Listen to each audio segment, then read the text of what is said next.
ಬೇರೆಯವ್ರಾಗಿದ್ದಿದ್ರೆ ಅದನ್ನ ಯಾವ ತರ ನಿಭಾಯಿಸ್ತಿದ್ರೋ ಗೊತ್ತಿಲ್ಲ. The way he is tackling really appreciable. ಅದೇ ಅಂದ್ರೆ ಒಂದ್ ಕಡೆ ಹೇಳ್ಕೊಂತಾರಲ್ಲ ಅದ್ ನನ್ ಖುಷಿ. ಒಳಗೆ ಸಪ್ರೆಸ್ ಮಾಡ್ಕೊಂಡು ಆಚೆ ಕಡೆ ಏನೂ ಇಲ್ಲ ಅಂತ ತೋರಿಸ್ಕೊಳ್ಳೋದು ಇನ್ನ ಡೇಂಜರಸ್.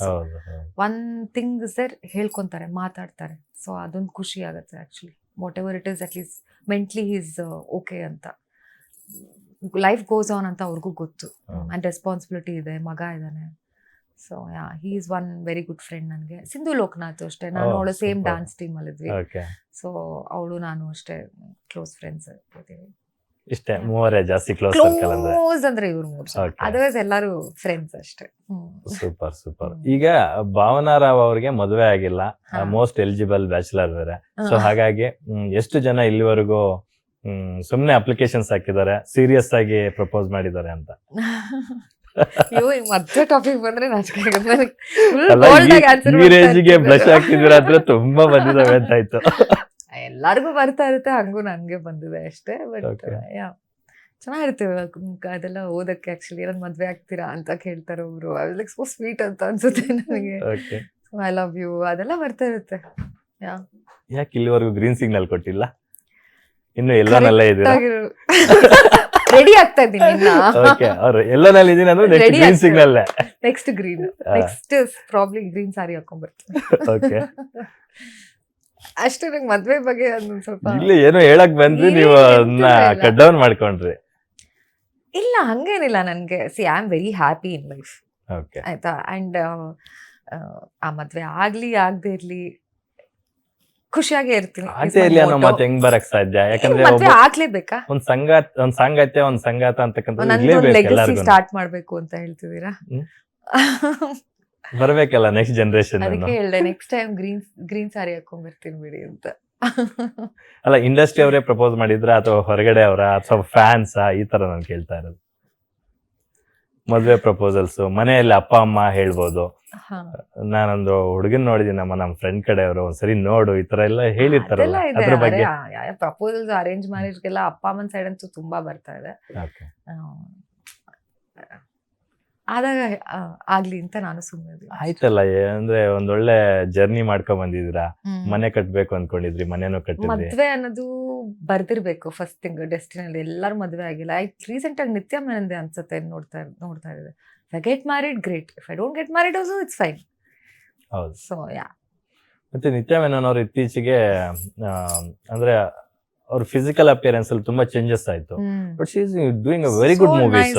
ಆಯ್ತು, ನನ್ ದಪ್ಪ ಇದ್ರೆ ಏನಂತೆ, ಅದಕ್ಕೆ ಹೊಂದಿಕೊಳ್ಳುವಂತ ಪಾತ್ರಗಳನ್ನ ಮಾಡ್ತೀನಿ ಅಂತ ಹೇಳ್ಬಿಟ್ಟು ಬ್ಯೂಟಿಫುಲ್ ಆಗಿ ಮಾಡ್ತಿದ್ದಾರೆ. ಅವ್ರ ಟ್ಯಾಲೆಂಟ್ಗೆ ಮತ್ತು ಅವ್ರ ಬಾಡಿಗೆ ಏನು ಸಂಬಂಧ ಇದೆ ಅಂತ ನಂಗೆ ಗೊತ್ತಿಲ್ಲ. Even like this marital status ಮುಂಚೆ ಇವಾಗ ಒಂದ್ ಸ್ವಲ್ಪ ಚೇಂಜ್ ಆಗಿದೆ. ಹಾಗೆ ಮದುವೆ ಆಗ್ಬಿಟ್ರೆ ಹೀರೋಯಿನ್ಗಳಿಗೆ ಅವಕಾಶ ಕಡಿಮೆ ಆಗ್ಬಿಡುತ್ತೆ. ನಾನು ಯಾವಾಗ್ಲೂ ಅನ್ಕೊಂತದ್ದೆ ಅದಕ್ಕೆ ಏನ್ ಸಂಬಂಧ? ವಾಟ್, ಹೀರೋಗಳು ಮದ್ವೆ ಆಗ್ಬೋದು, ಮಕ್ಳು ಮಾಡ್ಕೊಂತ ಇರ್ತಾರೆ, 4-5 ಮಕ್ಳು ಮಾಡ್ಕೊಂತಾರೆ, ಹೀರೋಯಿನ್ ಮಾತ್ರ ಹಿಂಗ್ ಯಾಕೆ ಅಂತ. ಬಟ್ ಇವಾಗ ಹೋಪ್ಫುಲಿ ಅದು ಲೈಕ್ ಚೇಂಜ್ ಆಗ್ತಾ ಇದೆ ಸ್ಲೋ ಆಗಿ. ಸೊ ಅದಕ್ಕೆ ಸಂಬಂಧನೇ ಇಲ್ಲ. ಸೊ ಲೆಟ್ಸ್ ಸಿ, ಮದ್ವೆ ಅಂತ ಬರೆದ್ರೆ ಹಾಗೆ ಆಗ್ತೀನಿ. ಓಕೆ, ಈಗ ನಿಮ್ ಮೇಲೆ ತುಂಬಾ ಜನ ಕ್ರಶ್ ಇರುತ್ತೆ. ಭಾವನಾ ಅವರಿಗೆ ಯಾರ ಮೇಲೆ ಆದ್ರೂ ಕ್ರಶ್ ಅಂತಿದ್ರೆ ಇಂಡಸ್ಟ್ರಿಯಲ್ಲಿ ಯಾರು ಹೀರೋ ಅಂತ? Sudeep sir. Ever and ever. Super. Reason? ಮುಂಚೆನೂ ಇಷ್ಟ ಅವ್ರ ಫಿಲ್ಮ್ಸ್ ಆಗ್ಬೋದು, ಅವ್ರ ಸ್ಟೈಲ್ ಆಗ್ಬೋದು, attitude, the way he talks, sensible ಆಗಿ ಮಾತಾಡ್ತಾರೆ, ಎಷ್ಟು ತಿಳ್ಕೊಂಡಿದ್ದಾರೆ. ನಂಗೆ ಮುಂಚೆ ಹುಚ್ಚ ಫಿಲ್ಮ್ ನೋಡೋದಾಗಿಂದ ಐ ಆಮ್ ಲೈಕ್ ಫಿಲ್ಮ್ ನೋಡಿದಾಗಿಂದ ಖುಷಿ ಆಗ್ಬಿಟ್ಟಿದ್ದೀನಿ. I really want to do a film with. ಆಸೆ ಇದೆ ತುಂಬಾ ನನಗೆ.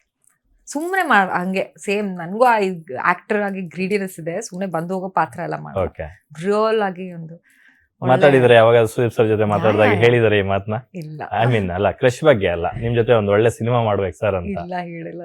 ಓಕೆ, ಇವತ್ತಿಗೂ ಹೇಳಿಲ್ಲ ಆಕ್ಚುಲಿ. ಆ ಥರ ಅಷ್ಟು ಟೈಮು ಸಿಕ್ಕಿಲ್ಲ ಅಷ್ಟೊಂದು ಮಾತಾಡೋಕ್ಕೆ ಎಲ್ಲ. ಬಟ್ ಹೋಪ್ಫುಲಿ ಇಂಟರ್ವ್ಯೂ ಮೂಲಕ ಅವ್ರು ನೋಡ್ತಾರೆ. ಸೂಪರ್, ಖಂಡಿತವಾಗ್ಲೂ ನಾನೇ ತಲುಪಿಸ್ತೀನಿ. Thank you. ನಮ್ಮ ಕನ್ನಡ ಚಿತ್ರರಂಗ ಇತ್ತೀಚೆಗೆ ಒಂದೊಳ್ಳೆ ಸ್ಟ್ಯಾಂಡರ್ಡ್ಸ್ ನ ಸೆಟ್ ಮಾಡ್ತಾ ಇದೆ. ಸಿನಿಮಾಗಳ ಮೇಕಿಂಗ್ ವೈಸ್, ಕತೆಗಳ ಮಾಡೋದ್ರ ವಿಚಾರವಾಗಿರ್ಬೋದು, ಎಕ್ಸಿಕ್ಯೂಷನ್ ಪೋರ್ಷನ್, ಮತ್ತೆ ಬಿಸ್ನೆಸ್ ವೈಸ್ ಎಲ್ಲಾನು. ಸೊ ಕಾಂತಾರ, KGF ಆದ್ಮೇಲೆ ಅಂತೂ ಕನ್ನಡ ಇಂಡಸ್ಟ್ರಿನ ನೋಡೋ ವಿಧಾನನೇ ಬದಲಾಗಿದೆ. ಸಿನಿ ದುನಿಯಾ, ವರ್ಲ್ಡ್ ಸಿನಿ ದುನಿಯಾ. ಸೊ ಇದ್ರ ಬಗ್ಗೆ ನೀವೇನ್ ಹೇಳ್ತೀರಿ? ಖುಷಿ ಆಗುತ್ತೆ, ಡೆಫಿನೆಟ್ಲಿ ಖುಷಿ ಆಗುತ್ತೆ. ಲೈಕ್ ಐ ಸೈಡ್, ನಾನು ತಮಿಳ್ ಫಿಲಮ್ಗೆಲ್ಲ ಹೋದಾಗ ಕನ್ನಡ ಇಂಡಸ್ಟ್ರಿ ಅಂತ ಒಂದು ಬೇರೆ ಏನೋ ದೃಷ್ಟಿನಲ್ಲಿ ನೋಡ್ತಾ ಇದ್ರು. ಇವಾಗ ಕನ್ನಡ ಇಂಡಸ್ಟ್ರಿ ಅಂತ ನಾನು ಫುಲ್ ಹೆಮ್ಮೆಯಿಂದ ಹೋಗ್ತೀನಿ. ನಾನು ಫಸ್ಟ್ ಹಿಂದಿ ವೆಬ್ ಸೀರೀಸ್ ಮಾಡಿದಾಗ್ಲೂ ಅಷ್ಟೇ ನಂಗೆ ಸ್ವಲ್ಪ ಭಯ ಪಡ್ಕೊಂಡು ಹೋಗ್ತಾ ಇದ್ದೆ. ಬಟ್ ಅವಾಗ ತಾನೇ ಐ ಥಿಂಕ್ KGF ಏನೋ ರಿಲೀಸ್ ಆಗಿ ಏನೋ ಆಗುತ್ತೆ, ಧೈರ್ಯವಾಗಿ ಹೋಗು ಕನ್ನಡ ಇಂಡಸ್ಟ್ರಿ ಅಂತ, ಧೈರ್ಯವಾಗಿ ಹೋಗು ಅಂತ ನಾನು ಮನಸ್ಸಿಗೆ ಅಂದ್ಕೊಂತದೆ. ನಮಗೂ ಒಂದು ಆ ಕಾನ್ಫಿಡೆನ್ಸ್ ಬಂದಿದೆ ನಮಗೂ ಇವಾಗ.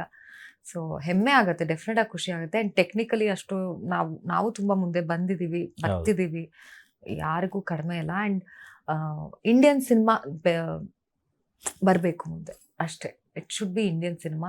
ಕನ್ನಡ ಸಿನಿಮಾ ಇವಾಗ ವರ್ಲ್ಡ್ ವೈಡ್ ರೆಕಗ್ನೈಸ್ ಆಗಿದೆ, ಹಾಗೆ ಇಂಡಿಯನ್ ಸಿನಿಮಾ ಅಂತ ರೆಕಗ್ನೈಸ್ ಆಗಬೇಕು. KGF ಚಾಪ್ಟರ್ 1 ಚಾಪ್ಟರ್ 2 ಬಂದಾಗ ಅದನ್ನ ನ್ಯಾಷನಲ್ ಲೆವೆಲ್ಗೆ ತಗೊಂಡೋದ್ರು ಯಶ್ ಅವರು, ಪ್ರಶಾಂತ್ ನೀಲ್ ಅವರು ಮತ್ತೆ ಹೊಂಬಾಳೆ ಫಿಲ್ಮ್ಸ್. ಈಗ ಯಶ್ ಅವರು ಟಾಕ್ಸಿಕ್ ಸಿನಿಮಾನ ಕನ್ನಡದಿಂದಲೇ ಒಂದು ಹಾಲಿವುಡ್ ಸ್ಟ್ಯಾಂಡರ್ಡ್ ಸಿನಿಮಾನ ಮಾಡ್ತೀನಿ ಅಂತ ಮೊದಲೇ ಮಾತು ಕೊಟ್ಟಿದ್ರು. ಈ ಕೆಪ್ಟ್ ಇಸ್ ಪ್ರಾಮಿಸ್ ಅಂತ ನಮ್ಗೆ ಅನಿಸ್ತಾ ಇದೆ ಆಫ್ಟರ್ ವಾಚಿಂಗ್ ದಟ್ ಟೀಸರ್. ಅದೊಂದು ಈಚ್ ಅಂಡ್ ಎವ್ರಿ ಫ್ರೇಮ್ ತುಂಬಾ ಚೆನ್ನಾಗಿ ಮಾಡಿದ್ದಾರೆ. ಸೊ ಟಾಕ್ಸಿಕ್ ಟೀಸರ್ ಬಗ್ಗೆ ನೀವು ಹೇಳೋದಾದ್ರೆ? ಇಟ್ಸ್ ಅ ಫೇರಿ ಟೇಲ್ ಅಂತ ಅವರೇ ಕ್ಯಾಪ್ಷನ್ ಕೊಟ್ಟಿದ್ದಾರೆ. Adults fairy tale, only for grown ups fairy tale ಅಂತ. ಸೊ ಆ ಕ್ಯಾಪ್ಷನ್ ಕೊಟ್ಟಿದ್ದಾರೆ.